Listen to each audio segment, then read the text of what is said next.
अस्सलाम वालेकुम उमार, कैसे हैं आप? वालेकुम अस्सलाम। I am good. वहाँ आप बताएं, हाउ आर यू?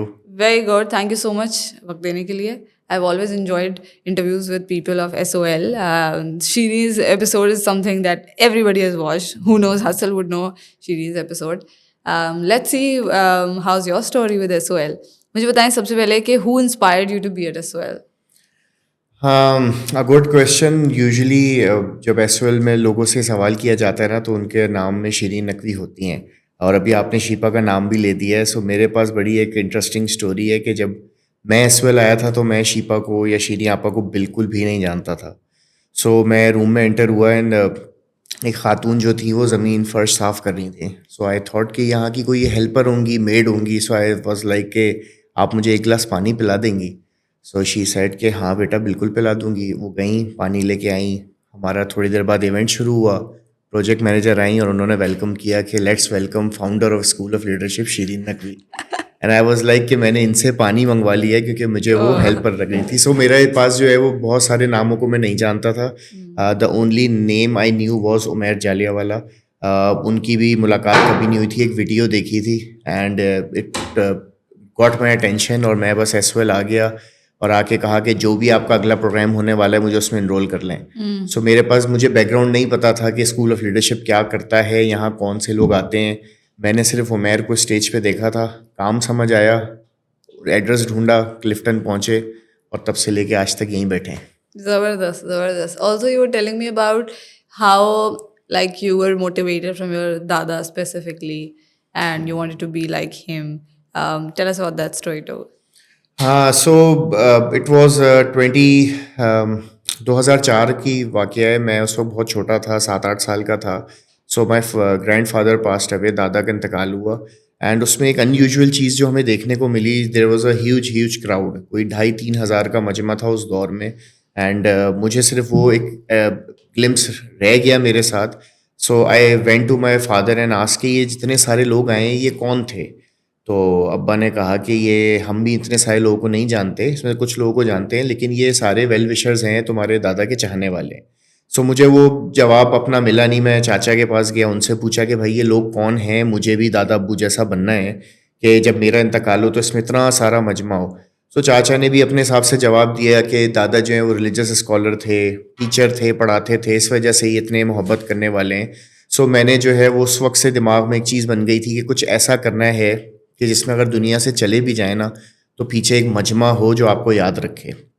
सो मुझे लगा कि टीचर बनने में जो है वो चीज़ पूरी होगी। सो मुझे टीचर बनने का बड़ा शौक़ था। फिर मुझे किसी ने कहा कि दादा जो है वो एफिलिएटेड थे एक पॉलिटिकल पार्टी के साथ। सो मुझे पॉलिटिक्स में जाने का बड़ा शौक़ था। फिर मुझे किसी ने कहा कि दादा को शेर व शायरी और मुशायरों का बड़ा शौक़ था, इस वजह से मजमा इतना सारा उनके साथ था तो मुझे शेर व शायरी का शौक़ जो है वो चढ़ गया। सो कटिंग इट शॉर्ट कि मुझे उनकी इंस्पिरेशन सिर्फ ये थी कि ऐसा कोई काम करना है कि जिसमें आपको भी ना पता हो, आपकी फैमिली को भी ना पता हो कि इम्पैक्ट या मीनिंग जो आपने ऐड किया है लोगों की ज़िंदगी में वो कहाँ तक गया है। सो मैं उस चीज़ को लेके different occupations, different professions try करना शुरू हो गया, जिसमें मैं पॉलिटिकल पार्टीज़ के साथ जुड़ा, रिलीजियस ग्रुप के साथ जुड़ा, कुछ एक्सट्रीम रिलीजियस ग्रुप के साथ भी जुड़ने तक पहुंचा, लेकिन बचा लिया अल्लाह ने, वहाँ पे वापस आ गए। सो इस सब के बीच में मुझे ये लगा कि शायद पैसे वाला जो होता है, जिसके पास बहुत सारा पैसा हो, उसके पास इतना बड़ा इन्फ्लुएंस होता होगा लोगों का। सो मैंने कहा कि मैं चार्टर अकाउंटेंट बनूंगा अपने फादर की तरह, या मैं जो हूँ वो बिज़नेस करूंगा और बहुत सारा पैसा कमाऊंगा। सो फिर अब इस सब के बीच में I saw Umair on the floor and it he got my attention. और वो सारी चीज़ों के जो डॉट्स थे ना, वो सारे जाके मिल के उस एक शख्स पे जुड़ गए कि ना वो पॉलिटिकल फिगर था, ना वो कोई बड़ा रिलीजियस स्कॉलर था, ना वो कोई बहुत मशहूर टीचर था, ना वो कोई बहुत ज़्यादा पैसे वाली पर्सनैलिटी थी। बट जब वो बात कर रहा था तो कोई 500-600 का मजमा चुप उसको सुन रहा था। सो मैंने अपने दोस्तों में डिस्कशन शुरू की कि यार ये बंदा है यार, मुझे बड़ा पसंद आया है और मुझे ये वाला काम करना है। देखो कितने लोगों की ज़िंदगी में जो है वो मीनिंग ऐड कर रहा है, ज़िंदगियाँ बदल रहा है। सो मेरे साथ एक दोस्त था, उसकी बिज़नेस में उसको कोई प्रॉब्लम आ रही थी तो वो बड़ा स्टक हुआ था, सेल्स नहीं आ रही थी। उसने फिर रेफरेंस दिया कि हाँ यार, मैंने इस बंदे की ना एक बात सुनी थी, मैं जानता नहीं हूँ कौन है, मुझे तो नाम भी नहीं पता है, तो तुम नाम बता रहे हो कि इस शख्स का नाम उमैर है। मैंने जो है वो इसकी एक वीडियो देखी थी और मैंने अपनी बिजनेस में इस चीज़ को अप्लाई किया और माशाल्लाह मेरी सेल्स देखो कितनी बेहतर हो गई हैं। एंड आई वाज लाइक कि उस उमैर जालिया वाला को जो स्टेज पे खड़ा है उसको ये पता ही नहीं है कि जौहर के एक लड़के ने अपने बिजनेस में एक चीज़ चेंज कर दी है और उसका बिजनेस प्रॉफिटेबल हो गया और वो दुआएं दे रहा है। सो मेरा जो वो बचपन से जो सवाल था ना कि दादा क्या करते थे, उसका जवाब तो शायद मुझे क्लियर नहीं मिल पाया कि वो क्या चीज़ थी उनके अंदर जिसने उनको इतना बड़ा फेम कह लें या इतना बड़ा इन्फ्लुएंस दिया था।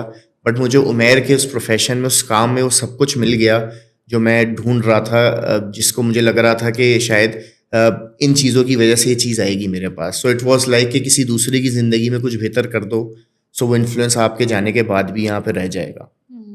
Zabardast, Zabardast. I think now you are influencing a lot of people, I'm sure. You train people, you meet people, आप students के साथ भी बात करते हैं, आप employees को भी train कर रहे होते हैं. Let's start with students first. What sort of problems these students come up with to you? सो जो भी, अगर हम बाहर से ट्रेनिंग एंड डेवलपमेंट की दुनिया को देखें ना, सो बहुत सारे प्रॉब्लम्स, बहुत सारी टेक्निकल चीज़ें लोग आइडेंटिफाई कर देंगे कि कम्युनिकेशन स्किल्स में मसला है, प्रेजेंटेशन स्किल्स लोगों की वीक होती हैं, हमारी यहाँ जो है वो कॉन्फिडेंस का मसला होता है स्टेज पे जाके। एंड बहुत सारे आपको आर्टिकल्स मिल जाएंगे, आप गूगल करें तो 2026 की टॉप सॉफ्ट स्किल्स कौन सी हैं, एंड इसके इर्द गिर्द बहुत सारी टेक्निकल गुफ्तगू है। But what I believe is के पाकिस्तान के अंदर या हमारे इर्द गिर्द के जो नौजवान हैं ना, उनके पास स्किल्स भी बेतहाशा हैं, उनके पास टैलेंट भी बेतहाशा हैं, बट आई फील लाइक कि उनके पास डायरेक्शन नहीं है। घर में माँ बाप कुछ गाइड कर रहे होते हैं, दोस्त कुछ समझा रहे होते हैं, टीचर्स कुछ अलग मशवरा दे रहे होते हैं, इंटरनेट सोशल मीडिया की दुनिया जो है वो उनको एक अलग प्रोफेशन दिखा रही होती है। So they are confused, they don't have a direction कि हमने कहाँ जाना है और क्या करना है। बहुत कम लोग मुझे आज तक नौजवान ऐसे मिले हैं जो कि जिनको डेड श्योर पता होता है कि उन्होंने बाद में जाके क्या बनना है या 5 साल बाद अपने आप को कहाँ देखते हैं, उनका ख्वाब क्या है।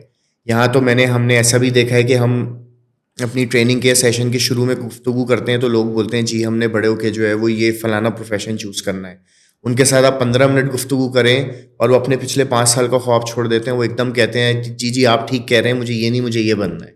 सो हमारे यहाँ जो सबसे ज़्यादा कमी है ना, लोगों को एक तो डायरेक्शन नहीं है, क्लैरिटी नहीं है, और जब वो अगर क्लैरिटी उनको आ भी जाती है तो फिर वो उस चीज़ पे अपने कॉन्फिडेंट नहीं हो पाते। फॉर एग्जांपल अगर एक लड़का है या एक लड़की है, वो कहती है कि मुझे एंटरप्रेन्योर बनना है या मुझे बिज़नेस लगाना है, सो वो बिज़नेस लगाने के लिए अगर शुरू भी हो जाएगी ना या शुरू भी हो जाएगा, उसकी टांगें फिर भी काँप रही होंगी, उसको यही लगता रहेगा यार पता नहीं चलेगा नहीं चलेगा, पता नहीं लोग क्या कहेंगे, मेरे माँ बाप मुझे सपोर्ट करेंगे नहीं करेंगे, मेरे दोस्त मेरे कस्टमर बनेंगे भी या नहीं बनेंगे। So there is a loop of confusion, there is a loop of not having a direction. उसमें फिर कोई भी आके कुछ भी कह देता है और हम वहाँ डाइवर्ट हो जाते हैं।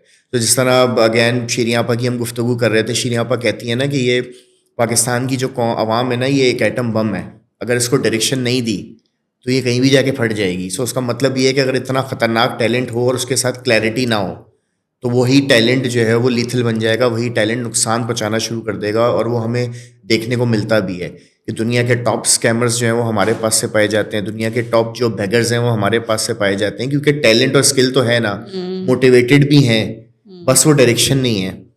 कभी वो जो है वो एक अच्छे बड़े स्कैमर तो बन जाते हैं बट एक अच्छे बड़े ट्रेडर नहीं बन पाते। वो एक अच्छा बड़ा जो है वो एक पॉन्जी स्कीम तो रन करना जानते हैं बट एक अच्छी बड़ी इंडस्ट्री नहीं रन कर पाते। सो आई बिलीव मैंने जितना नौजवानों के साथ काम किया है, टैलेंट और स्किल की कमी से ज़्यादा यहाँ पे डायरेक्शन की कमी है। Direction and also, I mean, you said motivation है, but I still feel कि वहाँ पे भी गैप है. Is it because कि उनके पास कोई गोल ही नहीं है? डायरेक्शन भी तो आपको तब चाहिए होगी ना जब let's say you are clear about the goal कि मुझे यहाँ जाना है, अब कैसे जाना है वो रास्ता मैं ढूंढूंगी।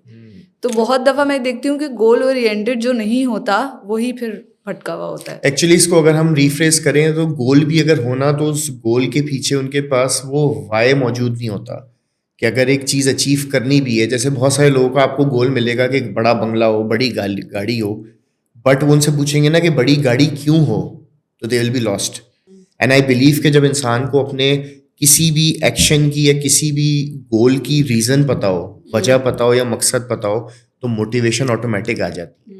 वो बड़ी अच्छी मिसाल है हम अपनी ट्रेनिंग्स में चलाते हैं ना कि अगर आप जो है वो इमेजिन करें कि आप अपने दोस्तों के साथ अभी बस घर से निकले हैं किसी ट्रिप पे जाने के लिए या किसी टूर पे जाने के लिए, और आपकी वालदा की कॉल आ जाए और वो कहें कि बेटा ज़रा दही ले आओ, टमाटर ले आओ, पुदीना ले आओ, तो हमारा कैसा मुंह बनेगा?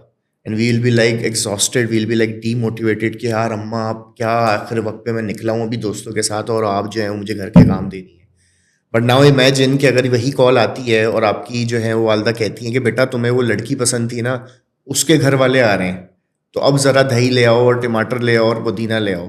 सो हमारी मोटिवेशन ही चेंज हो जाएगी, हमारी एनर्जी ही चेंज हो जाएगी, हमारा कॉन्फिडेंस ही चेंज हो जाएगा। क्यों? क्योंकि हमें वो वाई बता दिया गया कि तुमने जो सामान लाना है ना, इसके पीछे वजह ये है। ये बड़ी फनी सी एग्जाम्पल है, बट इससे अगर समझने वाला समझे ना कि अगर आपको अपने किसी भी गोल की वजह पता होगी कि मैंने जो है वो 10 करोड़ रुपए कमाने हैं, मैंने क्यों कमाने, मैं उड़ा सकूं, मैं ज़ाया कर सकूं, मैं स्पेंड कर सकूं, यू वोंट गेट मोटिवेटेड। क्योंकि वो आप कहेंगे कि उस 10 करोड़ के बाद अगर मुझे आराम ही पाना है तो मैं अभी भी तो आराम से ही बैठा हूँ। लेकिन अगर आप यही कह देंगे कि भाई मैं ये इतने करोड़ रुपए कमाऊंगा, उसके बाद मैं अपने पेरेंट्स की मदद करूंगा, मैं अपनी सिस्टर की मदद करूंगा, मैं अपने ब्रदर की मदद करूंगा, मैं गरीबों में पैसे बांटूंगा, मैं इंडस्ट्री लगाऊंगा, मैं मुल्क का साथ दूंगा, मैं मुल्क को बेहतर करूंगा, you will start to get feel motivated. So motivation का बहुत गहरा लिंक है क्लैरिटी के साथ कि अपने वाई के पता होने के साथ। हमारी इंडस्ट्री में भी बहुत सारे लोग आते हैं, कहते हैं मुझे ट्रेनर बनना है। आप उनसे पूछिए क्यों बनना है, एंड दे आर लाइक क्योंकि अच्छा लगता है, क्योंकि देखो कितनी तालियां बजती हैं। And they will lose track. जो बंदा जिसके पास क्लैरिटी ना हो कि वो क्यों आया है, उसका वाई क्या है, तो वो एकदम लूज ट्रैक कर जाएगा। 2 रिव्यूज कम आएंगे, 2 तालियां कम बजेंगी और वो जो है इंडस्ट्री से आउट हो जाएगा। इवन जो आपकी कह लें जो प्रोफेशन है या जो आपकी इंडस्ट्री है, इसको हम डिजिटल मीडिया कहते हैं या जो आजकल इन्फ्लुएंसर जिसको कह देते हैं, उसमें भी अगर आप देखें, अगर बंदे को अपना वाई नहीं पता होगा ना, अगर ये नहीं पता होगा कि क्यों कर रहा हूँ मैं ये काम, अगर आपको ये नहीं पता होगा ना कि कैमरे क्यों लगे हुए हैं और आप इस वक्त यहाँ क्यों बैठी हुई हैं, तो आपकी भी मोटिवेशन एक ना एक दिन टूट ही जाएगी कि क्या यार रमज़ान में रोज़े के अंदर 10 बजे उठ के क्यों जाना है यहाँ पे इनके ऑफिस। बट अगर आपको वाई अपना पता होगा कि मैं ये काम क्यों कर रही हूँ, तो आपके अंदर खुद ब खुद वो एनर्जी भी आ जाएगी, आप रोज़ा भी भूल जाएंगे, घंटों गुजर जाएंगे और आपका काम आपको थकाएगा नहीं। Talk to me about employees. You train a lot of employees. What are the problems they come up with? A, B, or what are the mistakes you see that they make generally? सो मैंने जो employees के साथ काफ़ी काम किया है, trainings कराई हैं, उसमें एक मेजर जो one of my signature programmes हम अमवाज से उसको जो है वो ऑफ़र करते हैं, उसका नाम है act, attitude communication and team work. और ये एग्जीक्यूट होता है या ये रन होता है नॉन मैनेजमेंट स्टाफ के साथ, जिसमें फैक्ट्री लेबर्स आते हैं, जिसमें राइडर्स आते हैं, जिसमें टेक्नीशियंस आते हैं, फील्ड वर्कर्स आते हैं। सो इनके साथ मैंने पिछले 5 सालों में बहुत ज़्यादा काम किया, बहुत ज़्यादा इंटेंस काम किया। सो आई फील लाइक कि हमारे यहाँ यूजुअली जो एम्प्लॉयज़ के अंदर या जेनेरिक ह्यूमंस के अंदर पाकिस्तान के अंदर जो एक कमी पाई जाती है, that is dignity of labour. हमारे यहाँ बड़ा टैग किया हुआ है काम को कि ये छोटा काम है, ये बड़ा काम है, ये इज़्ज़त वाला काम है, इस वाले काम में इज़्ज़त कम हो जाती है। एंड इसकी वजह से बहुत सारे लोग बहुत सारी अच्छी अपॉर्चुनिटीज़ को अवेल नहीं करते। So there was a retail brand, clothing brand, of course नाम उसका नहीं लेंगे। So they came up with the idea of fashion consultant, कि जब बंदा एंटर होता है ना दुकान में किसी भी आउटलेट में, तो उसको इस ब्रांड का बंदा देख के ये गाइड कर सके कि आपके कलर कॉम्प्लेक्शन के हिसाब से, आपकी हाइट के हिसाब से कौन से कपड़े सूट करेंगे। सो उन्होंने उस पोजीशन के लिए, जिसको फैशन कंसल्टेंट कह रहे थे, बहुत सारी ओपनिंग्स निकाली। एंड दे वर लाइक कि हमें टॉप नॉच यूनिवर्सिटीज़ के स्टूडेंट चाहिए। They offered a very good package, गाड़ी and whatever the fringe benefits you can expect from a company, उन्होंने सब ऑफर किए। बट किसी भी स्टूडेंट ने उस पर अप्लाई नहीं किया या उसको येस नहीं किया, थ्रू नहीं किया। जब उनसे वजह पूछी तो उन्होंने यही जवाब दिया कि आप क्या कह रहे हैं, मैं इतनी बड़ी यूनिवर्सिटी से मास्टर्स करके एक सेल्समैन बनूंगा। द पॉइंट वॉज कि दुकान के ऊपर खड़े होकर किसी भी चीज़ को बेचने को हमने लेबल कर दिया है कि ये छोटा काम है। तो इसलिए कोई भी पढ़ा लिखा बंदा उस पोजीशन के लिए हाई नहीं कर पाया, जबकि ब्रांड भी बड़ा था, पैकेज भी बड़ा था, ग्रोथ की अपॉर्चुनिटी भी बहुत ज़्यादा थी, ग्लोबल ब्रांड था। उसके बावजूद पाकिस्तान में वो पोजीशन नहीं कामयाब हो पाई, क्योंकि हमारी यहाँ उस काम को छोटा समझा जाता है। आप इसी तरह देख लें, आजकल इन ड्राइव यांगो बहुत खूबसूरत एम्प्लॉयमेंट का तरीका है, बहुत सारे लोग इतने पैसे कमा रहे हैं। बट अगर कोई भी एक नौजवान अपनी एजुकेशन को सपोर्ट करने के लिए माँ बाप को ये कहेगा ना कि मैं यांगो चला लूँ, तो उसको कहेंगे तुम टैक्सी चलाओगे, तुम ड्राइवर बनोगे। सो ये चीज़ एम्प्लॉयज़ हों या यंगस्टर्स हों, हम बहुत ज़्यादा फेस करते हैं। और ये वो चेंज है जिसको लाने के लिए ना बहुत मेहनत करनी पड़ती है, कि आपको एक बंदे का माइंडसेट ही पूरा शिफ्ट करना है कि वो अपने काम को ही अच्छा नहीं समझ रहा। सो अगर यहाँ पे कोई मैकडोनल्ड्स में या KFC में काम करता है ना, वो कभी भी अपनी फैमिली को नहीं बताएगा या अपने रिश्तेदारों को नहीं बताएगा। लेकिन यही लड़का जब ऑस्ट्रेलिया जाएगा पढ़ाई के लिए और वहाँ पे मैकडोनल्ड्स में काम करेगा तो उसकी फैमिली जो है यहाँ फ़ख्र से बताएगी कि हमारे बेटे की वहाँ नौकरी लग गई है। सो ये इतना बड़ा चैलेंज है कि आप किसी भी फैक्ट्री लेबर से बात करें ना, उनको लगता है कि हम बहुत हकीर लोग हैं या हम बहुत ही कोई निचले तबके से ताल्लुक़ रखते हैं क्योंकि हम लेबर हैं। जबकि उनको इस बात का अंदाज़ा ही नहीं है कि कंपनी की जो बैकबोन है असल, जो कि प्रोडक्शन की ज़िम्मेदार है, जो वो यूनिट्स बना रही है, जो वो गाड़ियाँ बना रही है, वो कपड़ा बना रही है, वो एक्चुअली वही लेबर है। But may be it is because कि उनको वैसा फील कराया जाता है.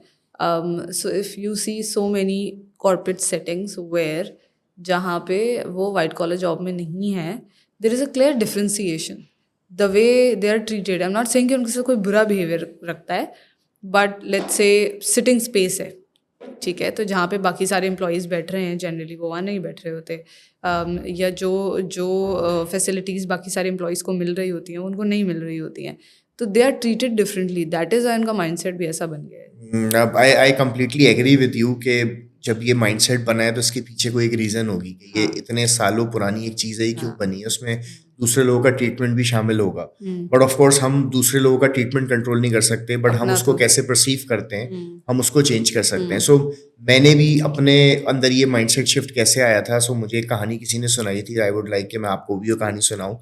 सो मुग़ल सल्तनत, हम सब जानते हैं मुग़ल लोगों को शौक़ था इमारतें बनाने का और बड़े खूबसूरत महल बनाते थे. सो एक बादशाह ने हुक्म दिया कि सबसे दुनिया का सबसे बेहतरीन महल बनाया जाए. सो जून जुलाई की गर्मी थी, उसके वज़ीरों ने, उसके मुशीरों ने उसको समझाया कि भाई इतनी गर्मी में तुम लेबर के साथ ये जुल्म करोगे तो ज़रा रहम करो. लेकिन उसने कहा मेरी उम्र बहुत ज़्यादा हो गई है, मुझे नहीं पता मैं अगले साल तक ज़िंदा रहूँगा या नहीं रहूँगा, ये मेरा हुक्म है कि सबसे दुनिया का बेहतरीन महल बनाया जाए.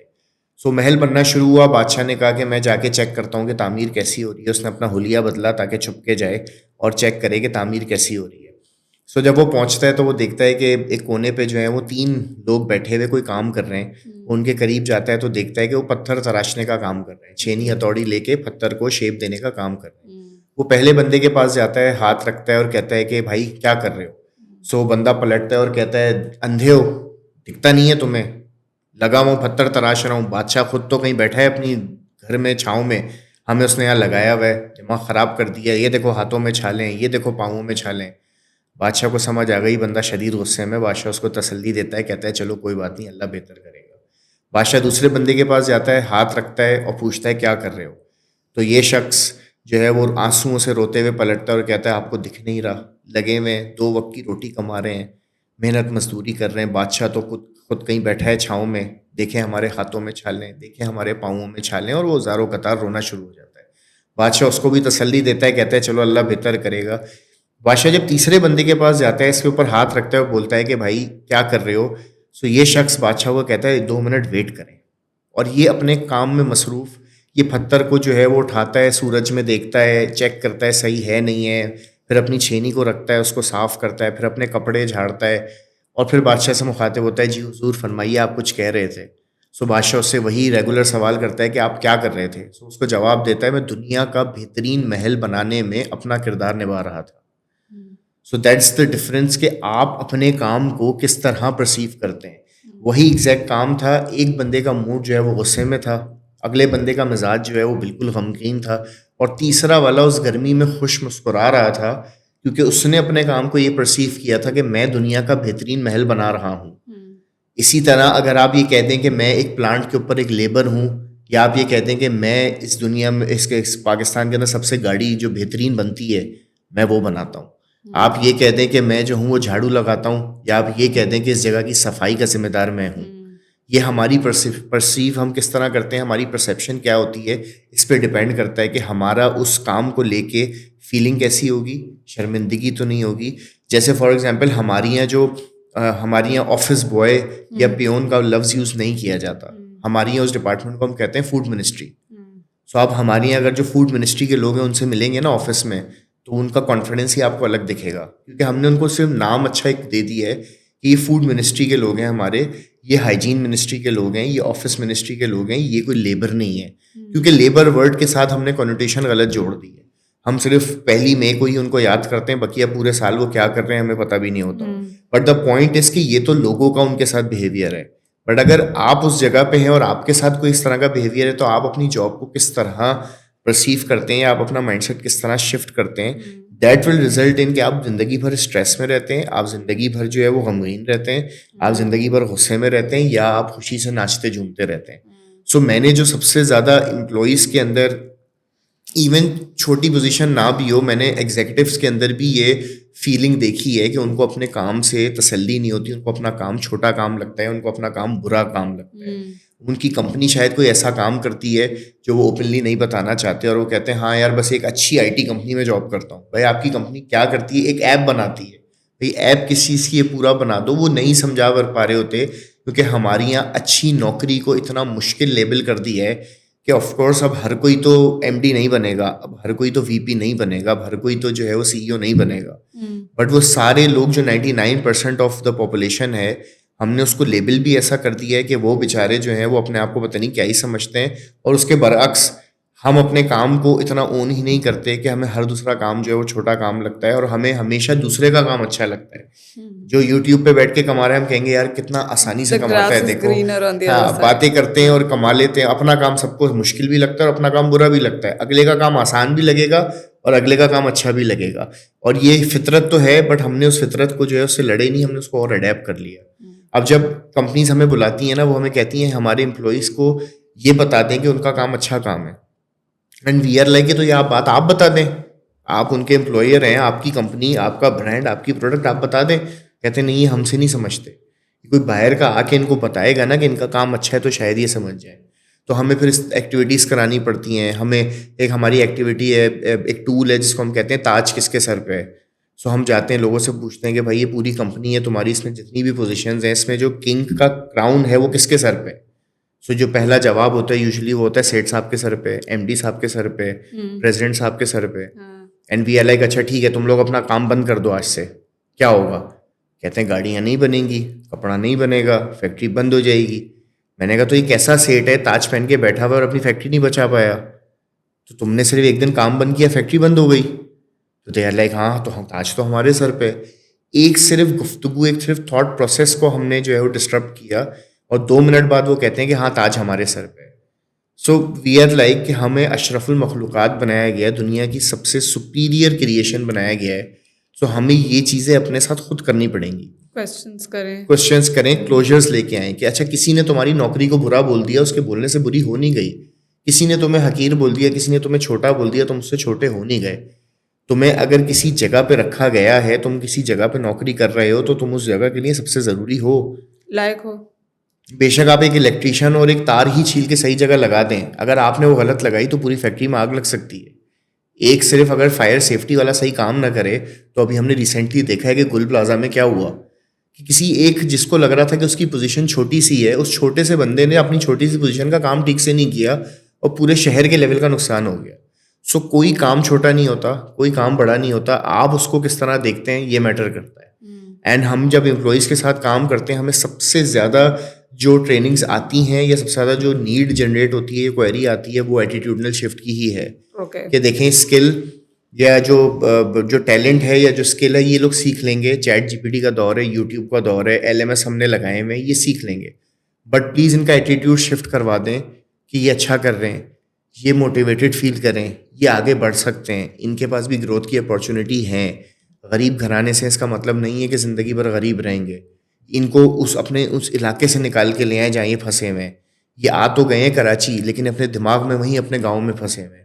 इस तरह की चीज़ें जो कि आपको किसी किताब में नहीं मिलती, उस तरह की ट्रेनिंग्स की क्वेरीज आती हैं जो कि आई गेस ग्लोबली नहीं आती हैं। दुनिया इससे काफ़ी आगे बढ़ चुकी है, बट पाकिस्तान में आज भी हम उन्हीं चैलेंजेस में फंसे हुए हैं जिनका ताल्लुक दिमाग से है, जिनका ताल्लुक माइंडसेट से है। स्किल में वो इतना अच्छा होगा, टॉप इंजीनियर होगा, बट क्योंकि उसकी यूनिवर्सिटी लाइफ में किसी ने उसको लेबल दे दिया था कि इलेक्ट्रिकल इंजीनियर तो किसी काम के नहीं होते, ये तो इलेक्ट्रिशियन होते हैं, इस वजह से वो आज तक अपने दिमाग में यही फंसा हुआ है कि मेरी तो काम ही छोटा सा है, मैं तो इलेक्ट्रिकल इंजीनियर हूँ। हमारी यहाँ बहुत सारी डिग्रीज़ को, बहुत सारे प्रोफेशंस को लेबल कर करके ख़त्म कर दिया गया। फोटोग्राफर या कोई नहीं बनना चाहेगा, ये तो अभी टिकटॉक और सोशल मीडिया के बाद थोड़ी सी रिवाइव हो गई है इंडस्ट्री, वरना सिर्फ शादियों में तस्वीरें खींचने का नाम फोटोग्राफी रह गया था।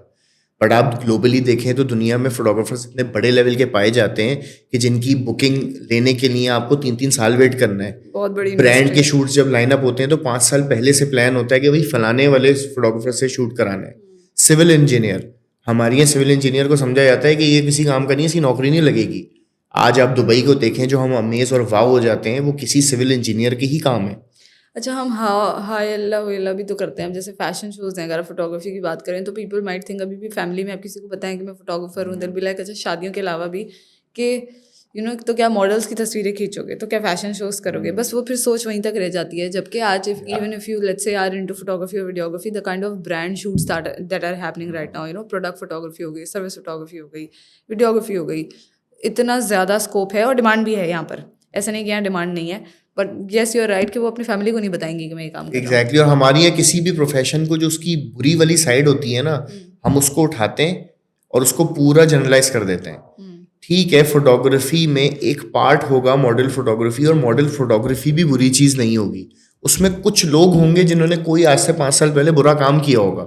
हम उस बुरे काम को उठाते हैं और कहते हैं सारे मॉडल्स बुरे होते हैं, पूरी मॉडल फोटोग्राफी बुरी होती है, ये इंडस्ट्री बुरी है, शोबिस तो है ही बुरी जगह, फोटोग्राफर सारे बुरे होते हैं। हम उसको लेबल करके डब्बे में डाल के साइड पे कर देते हैं। इसी तरह आप उठाएंगे सिविल इंजीनियर, हाँ हमारे अब्बा के चाचा के किसी बेटे ने सिविल इंजीनियरिंग की थी और वो फेल हुआ था, इसलिए अब सारे सिविल इंजीनियर फेल होंगे। अगर कोई एक यूट्यूबर उठा ले, किसी एक यूट्यूबर ने कोई घटिया बात की थी, इसलिए सारे यूट्यूबर घटिया हो गए। उसकी टिकटॉक पे एक्सेप्टेंस भी नहीं। अब जैसे Yeah. अभी I met Waqas, he is an influencer, ठीक है, तो ही हिमसेल्फ वाज टेलिंग कि फैमिली में इस चीज़ की एक्सेप्टेंस नहीं है कि this is something like a full time role, ये कोई सीरियस करियर है, सीरियस बिजनेस है। एंड दे फील इवन जब वो रिश्ते के लिए भी अगर उनकी बात चल रही होती है तो the other parties are like कि अच्छा ये लेकिन नौकरी और कोई सस्टेनेबल नौकरी नहीं है, तो वहाँ पे क्वेश्चंस आ जाते हैं। तो ही सेड कि मतलब मैं ऐसा नहीं कि मैं बस पैशनेट हूँ इंस्टाग्राम और यूट्यूब को लेकर, I make good money from this, but still लोगों को लगता है अच्छा ये तो बस कुछ टाइम का है ना, नहीं चला तो फिर 6 हवाई महीने रोजी बाद है। क्या, हाँ हवाई रोजी है तो उसकी भी एक्सेप्टेंस नहीं है। जो मेरा भी एक बड़ा करीबी है रिश्तेदार, यंग बॉय है, उसने अपना बिजनेस करने का सोचा है ई-कॉमर्स का, और उसने ऑर्गेनिक कोई सोप बनाया है, और वो कह रहा है उसकी डिमांड इतनी है इस वक्त पाकिस्तानी मार्केट में, एंड कि वो 1600-1700 रुपये का एक साबुन बिकेगा। उसने वो साबुन अपना घर में प्रोड्यूस किया है और वो साबुन बहुत अच्छा है, उसका फीडबैक भी अच्छा है, वो अभी लॉन्च होने के करीब है। सो मेहमान उनके घर आने थे तो उसकी अम्मा आई और उन्होंने कहा कि बेटा ये सारा सामान छुपा दो। उन्होंने क्यों छुपा दो भाई, मेरा घर है, मैं अपना काम कर रहा हूँ, मेहमान आ रहे हैं। तो मेहमान आ रहे हैं तो क्या हुआ, तो वो क्या कहेंगे कि हमारा बेटा क्या साबुन बेचता है। So, वो ई-कॉमर्स ब्रांड खोलने की बात कर रहा है, वो कह रहा है कि मुझे पर डे 500 ऑर्डर्स चाहिए। जस्ट इमेजिन किस लेवल की क्या उसकी वो माइंड सेट होगी जिससे वो देख रहा है अपने उस बिजनेस को, और हमने उसको क्या लेबल कर दिया कि साबुन बेचेगा। टिकटॉक पे कोई अकाउंट खोलेगा, ये तो नाचने के लिए जा रहा है। यूट्यूब पे कोई अकाउंट खोलेगा, ये तो शोबिज में जा रहा है, ये तो मूवी बनाएगा, ये तो जो है वो थिएटर करेगा। इवेंट मैनेजमेंट का काम आज तक हमारे यहाँ इतना बुरा समझा जाता है, जबकि क्या इवेंट मैनेजमेंट के अंदर फॉर एग्जांपल नाथ ख्वानी भी तो एक इवेंट है, उसमें भी साउंड लगेगा, उसमें भी एसएमडी उतरेगी, उसमें भी ट्रेसिंग आएगी। बट हमारे यहाँ इवेंट मैनेजमेंट मतलब गाने बजाने का काम करता है, ये तो बिल्कुल बुरा काम है। ये तो वो प्रोफेशंस हैं जो कि पुराने सदियों सालों से आ रहे हैं। अब आप सोचें कि जो नए प्रोफेशंस हैं, जिसमें एक जो हम बार बार हमारे टॉपिक आ रहा है यूट्यूबिंग या फिर जो सोशल मीडिया है, उसके अलावा क्रिप्टो है, ट्रेडिंग है, एनएफटीज हैं, अब तो एआई आ गया है, चैट जीपीटी क्या और पता नहीं व्हाट नॉट, हम उन पे क्या लेबल्स करेंगे और आज से 10 साल बाद क्या गुफ्तगू हो रही होगी। मुझे तो सोचे कभी कभी होता है कि उस वक्त फिर ट्रेनर्स को कौन सी ट्रेनिंग करानी पड़ेगी सबको रिवर्स करने के लिए। देखिए आपका बिजनेस तो चल रहा है हमारा बिजनेस तो चल रहा है। ये जब तक माइंडसेट खराब रहेगा हमारा आपका बिजनेस चलेगा। Okay, what are the other problems you see? ये आपने बताया कि मेजर चैलेंज है जो हम देखते हैं, employee mindset is the problem. What are the other problems you see generally employees में? एटीट्यूड की आप बात कर रहे थे ना, यू सेड कि एटीट्यूड चेंज करने के लिए आता है। अच्छा ओके, अनदर थिंग, अगर एटीट्यूड चेंज आप कर भी रहे हैं, आपने ट्रेनिंग भी कर दी है, तो वो तो कुछ टाइम का असर होता है ना। जैसे लोग कहते हैं कि मोटिवेशन भी कुछ टाइम का असर होता है, हो सकता है 2 महीने बाद वापस से वैसा हो जाए, ऐसे ही है।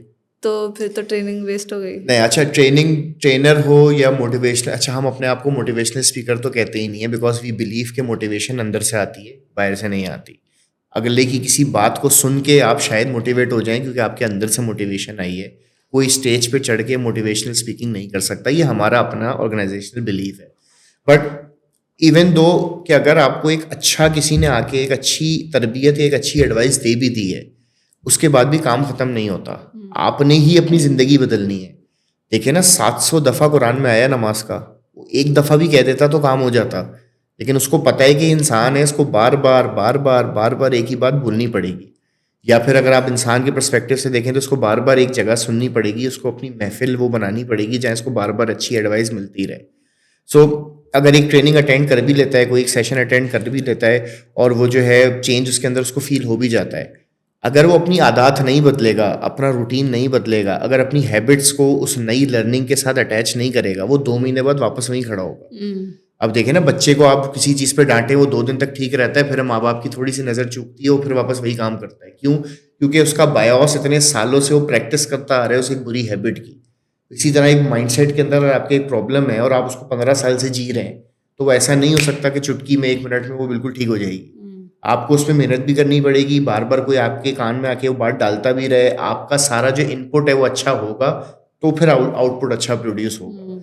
सो हमारा तो अब हम अपना ऑर्गेनाइजेशन लेवल पे इस चीज़ को इतना चेंज कर रहे हैं कि हम 1 डे 2 डे वर्कशॉप्स ना कराएं, हम 1-2 दिन के सेमिनार्स ना कराएं, हम कोई ऐसी चीज़ करें जो कि कंटिन्यूस 6 महीने 8 महीने साल की लर्निंग का प्रोसेस हो।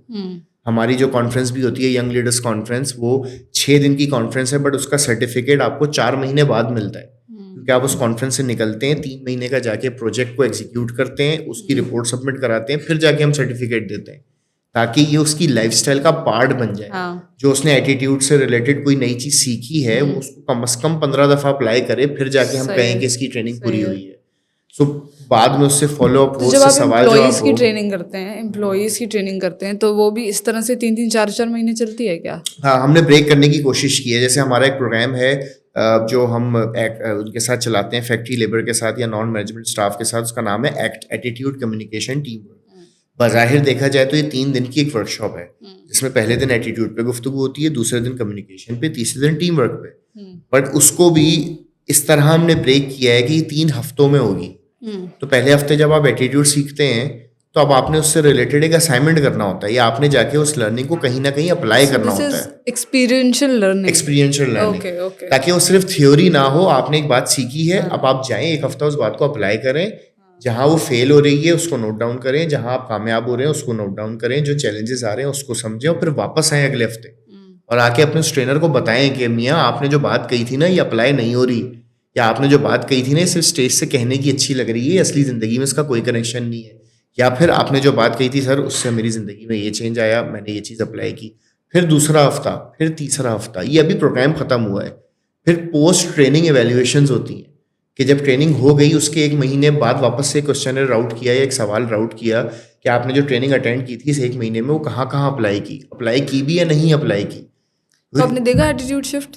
बिल्कुल देखा है हमने, तो ब्रेक होते हुए देखा है लोगों को, हमने चेंज होते हुए देखा है लोगों को। जो इस वक्त टॉप ऑफ द माइंड मेरे दिमाग में स्टोरी आई है, so there was a participant in our training जो कि दादू से ताल्लुक़ रखता था।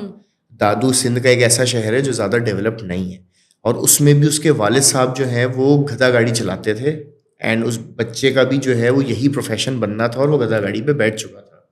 ही केम टू आवर कॉन्फ्रेंस, उसने वो कॉन्फ्रेंस की। नाउ ये मेरा दोस्त भी है, बहुत अच्छा बाय द वे, वो अब एक कॉर्पोरेट ट्रेनर है जो कि कराची में अपनी कॉर्पोरेट ट्रेनिंग फर्म रन करता है। इमेजिन के गधा गाड़ी चलाने से लेके एक कॉर्पोरेट ट्रेनर, एक कंसल्टेंट होने का सफ़र। सो अगर एक बंदा तैयार है तो वो चेंज आराम से हो सकता है। एंड इसमें ऐसा नहीं है कि हमारी कॉन्फ्रेंस में कोई ऐसी चीज़ थी जिसने उसको बदल दिया, वो राजी था, वो तैयार था बदलने के लिए, तभी उस दादू शहर से निकल के कराची आया था। Where there's a will, there's a way. There's a way. अब वो प्रोवर्ब है ना African, when the student is ready the teachers appears. तो स्टूडेंट अगर तैयार है, टीचर कहीं कहीं है, बस आ जाएगा वो सामने। सो ये लर्निंग की जो जर्नी, ये नॉर्मल प्रोफेशन नहीं है कि आपने पैसे दिए कि भाई ये 250 रुपये पकड़ो और मुझे 1 दर्जन केले दे दो, या ये 5000 रुपये पकड़ो मुझे एक ब्रांडेड सूट दे दो, या ये 10,000 रुपये पकड़ो और मुझे ये किताब दे दो। लर्निंग जो है वो एक लाइफस्टाइल आपको बनाना पड़ता है, कि ये भी हो सकता है कि आप 5,000 रुपये दें, आप एक वर्कशॉप अटेंड करें और वो आपके लिए ना हो, फेल हो जाए। और कभी कभी होता है आप कोई पैसे ना दें, एक वीडियो आपको सिर्फ दिख जाए और आपकी ज़िंदगी बदल दे। सो ये इसको इवेल्युएट करना थोड़ा ट्रिकी है। एंड पाकिस्तान में तो ये इंडस्ट्री भी इतनी स्टैब्लिश नहीं है कि इसके कोई पैरामीटर्स हों या कोई ऑर्गेनाइजेशन सर्टिफिकेशन इस तरह की हों जो कि इसको चेक करती हों। सो यहाँ तो हर दूसरा बंदा जो है वो अपने आप के नाम के साथ मोटिवेशनल स्पीकर लफ्ज लगाता है एंड उसको लगता है कि वो दूसरों की ज़िंदगी बदल देगा. सो हम या मैं अपनी बात अगर करूँ, मैं कहीं ये क्लेम नहीं करता कि मैं किसी की ज़िंदगी बदलूंगा. मैं कहीं ये क्लेम नहीं करता कि आप जो है मैं आपको ट्रेनिंग दूंगा और आप बदल जाएंगे, आप जो है वो कामयाब हो जाएंगे. हम सिर्फ ये बिलीव रखते हैं कि हम फैसिलिटेटर्स हैं. आपके जो दिमाग में खिचड़ी चल रही है हम उसको डायरेक्शन देने की कोशिश करेंगे, बस करना आपने ही है. हम जो अपने कुछ एक्सपीरियंस, वो भी ज़िंदगी का तजर्बा नहीं, बट हम इतने हज़ार लाख लोगों से मिल चुके हैं कि हमें वो पता है कि जो तुम सोच रहे हो उसके अगला सोच क्या आएगी, तो हम बस वो बता देते हैं आपको ताकि आपकी डायरेक्शन सही क्लियर हो जाए. ऐसा ये प्रोफेशन ही नहीं है या ऐसा हमारा काम ही नहीं है कि हम जो है कहें कि हम ज़िंदगियाँ बदलने का काम करते हैं. हाँ, ज़िंदगी बदल जाती है हमारे काम की वजह से, लेकिन हमारा काम वो नहीं है. हमारा काम सिर्फ जो हमने सीखा है उसको आगे पास ऑन करने का है. सो वी बिलीव कि लर्निंग जो है ना वो एक पाइपलाइन की तरह है, कि पानी की पाइपलाइन होती है ना, अगर उसमें पीछे से पानी आ रहा है और अगर आप आगे से बंद कर दें तो पीछे से पानी आना बंद हो जाएगा. अगर आप आगे से पानी खुला रखेंगे तो वो पानी आगे जाता रहेगा और पीछे से भी नया आता रहेगा.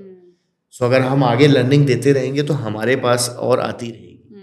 सो बस थोड़ा सा सेल्फिश काम है कि हम अपने लिए कर रहे हैं. वो कहते हैं इल्म बांटने से बढ़ता है, तो True. वैसा ही है. ट्रू, इल्म बांटने से बढ़ता है. एंड आई थिंक कि इल्म जो है ना वो हवा में है, आपने बस उसको पकड़ना है. इल्म किसी की एक बंदे के लिए उतारा ही नहीं गया है. अब वो सुकरात से पूछा ना कि दुनिया में तुम कितना इल्म है, तो उसने कहा दुनिया में जितनी रेत है ना उसके जितने जर्रे हैं ये सारा इल्म है. तो उसने पूछा तुम्हारे पास कितना है, तो उसने कहा एक जो ये जर्रा है ये मेरे पास है. जस्ट इमेजिन कि पूरी दुनिया की डस्ट और सुकरात जैसा बंदा ये कह रहा है कि इसका जो एक पार्टिकल है बस ये मेरे पास इल्म है. सो इल्म का कोई एंड भी नहीं है. और जिसको ये लगना शुरू हो जाए ना कि मुझे आ गया है या मेरे पास इल्म है, उसका रुक दैट मीन्स कि उसके पास इल्म खत्म हो गया है. उसकी लर्निंग ही रुक जाती है. उसकी लर्निंग रुक जाती है. And it's a continuous process. ये 24 घंटे का काम है.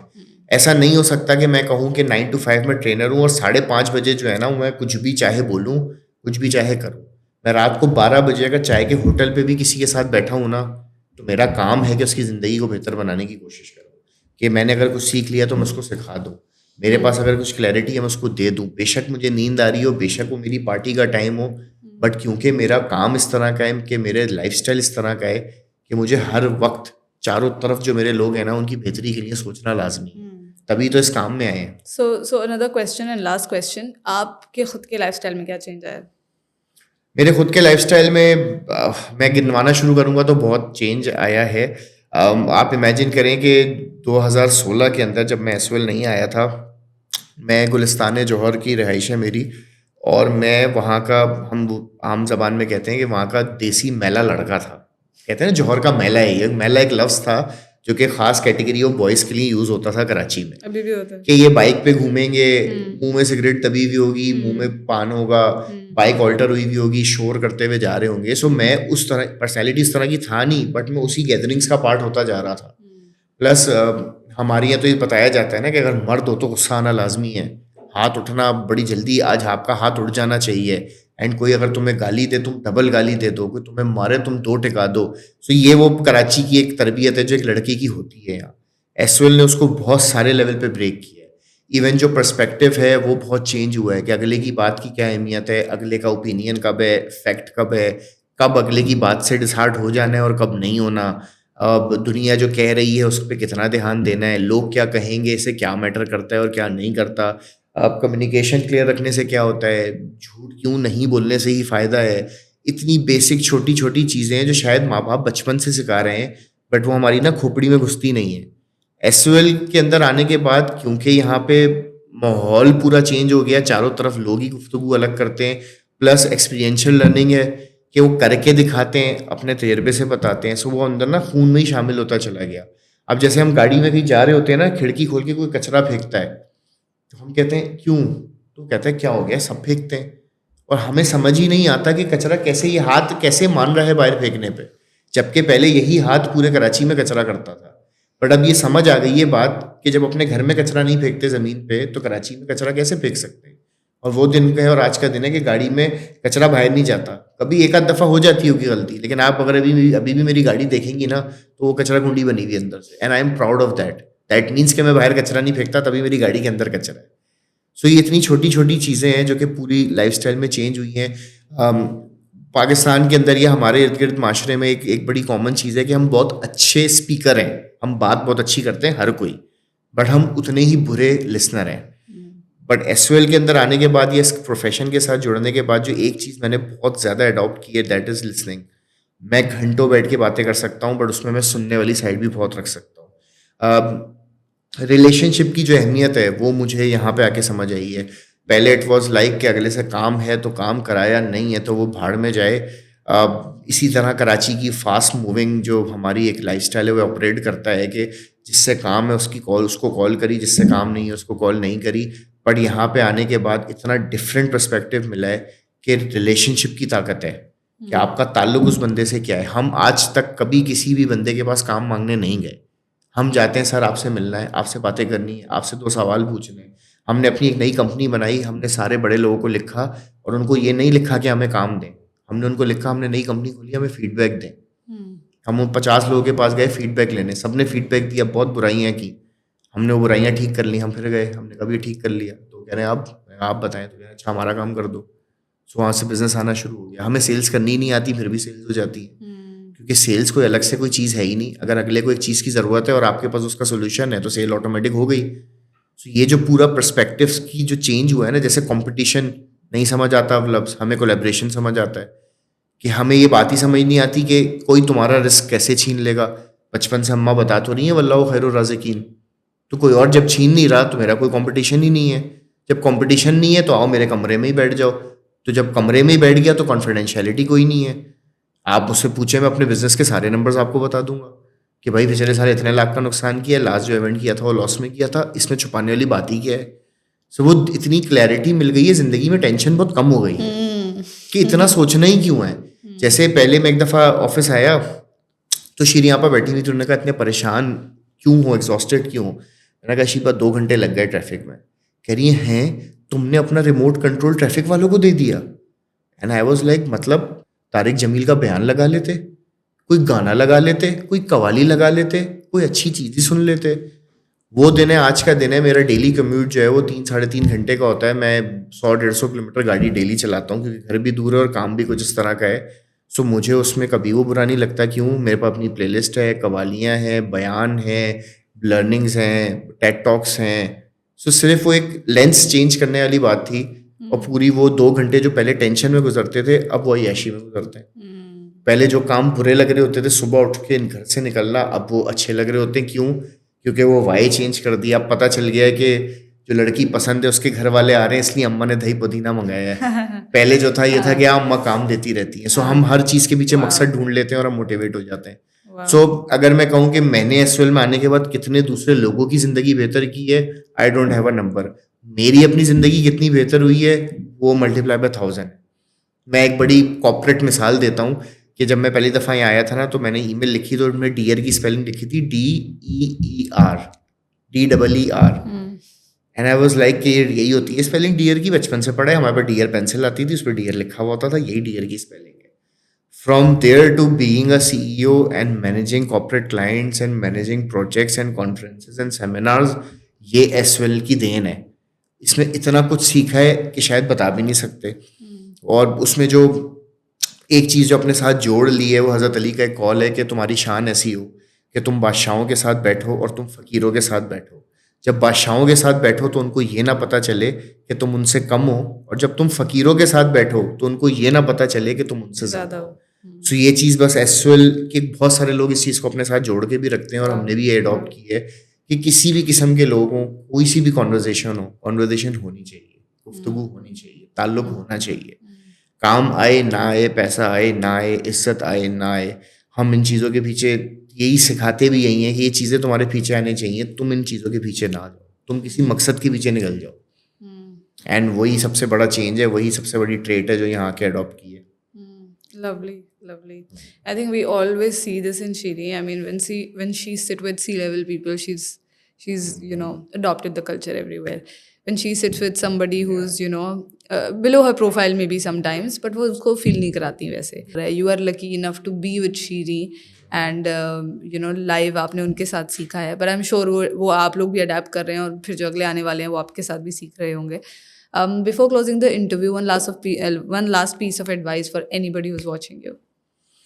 लास्ट पीस ऑफ एडवाइस जो है ना वो हमेशा मुश्किल चीज़ होती है क्योंकि बहुत सारी होती हैं, बट आई थिंक कि जो कोई भी ये वीडियो देखे या जहाँ तक भी ये बात पहुँचे, one must be very honest with your self. आप अपने साथ जो है ना वो आपको पता है अंदर कौन सी गुफ्तगू चल रही है, आपके जो अंदर है ना और जो आप बोल रहे हैं बस वो सेम कर दें।